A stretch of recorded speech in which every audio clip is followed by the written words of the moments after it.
The September update for GHPC just dropped, and I want to highlight some pretty cool things in this update. And once again, my name is Fantasy and I cover tactical and immersive games like GHPC, and if you enjoyed this video, make sure to leave that like and subscribe. But before I go on, if you're watching this on September 6th, it's been about a year since the early access launch of GHPC, and so shout out and congrats to the dev team, and it's been an awesome journey to see how this tank game has been developed, and we can't wait to see the final product of this game. So the September update is mostly fixes and various improvements with some additional content which I'll highlight first. Firstly, we finally get some missions that are friendly to new players and who are new to tanks in general. There are several new missions in the Grafenwehr tank range that are dedicated to most vehicles in the game, from M60A1, A3s, M1 Abrams, T72, BMPs, and many more. These various missions should provide a safe and a non-rush environment for you to be familiar with the fire control systems of each of the armor fighting vehicles. So you can take as much time as you need to be good. The range includes stationary as well as moving targets. You can also use it to practice using the auxiliary sights, which you're seeing right now. Personally, this is a great way to explore and to be familiar with each of the tanks in the game, and I wish I had this earlier when I started out with GHPC. And so now you can introduce your friends into this game.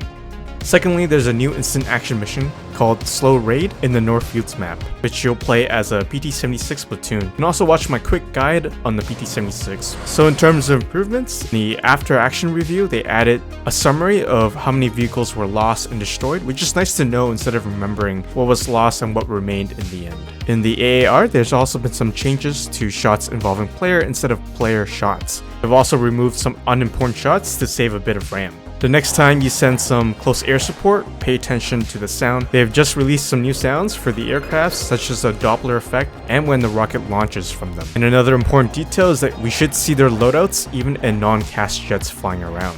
And they've added the East German decals in the Mi-8 helicopter.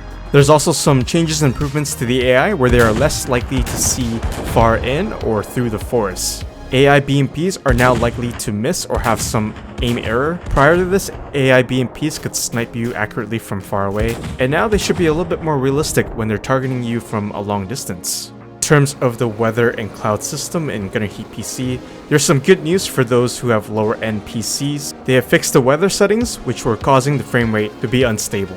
So your performance in this game should be better now. One of my complaints which they have fixed was the weather changing way too fast, so it should be a little bit realistic now. In terms of the UI, you'll notice that in the menu, there's a circle next to the mission indicating if you have completed or played the mission or not.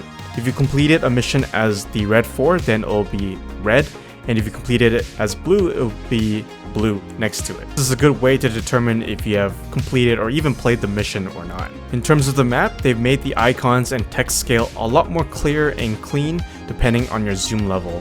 And when you load in, the map should be positioned and focused on a player and the area of operation instead of needing to zoom in and out of a large map. There's a bunch of fixes like the turret flying with the fire effects, which I think was pretty hilarious. Also fixed some tracks clipping through the ground, and the T-55 being a little bit too OP against 8 rounds. You guys can check out the rest of the patch notes in the link below, and there's a bonus thing that I want to show you guys in this video.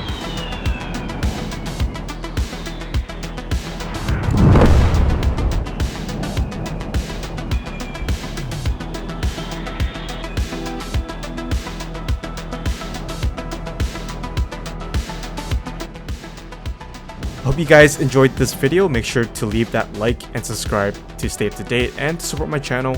Let me know in the comments below on your thoughts on this update, and I'll see you in my next video.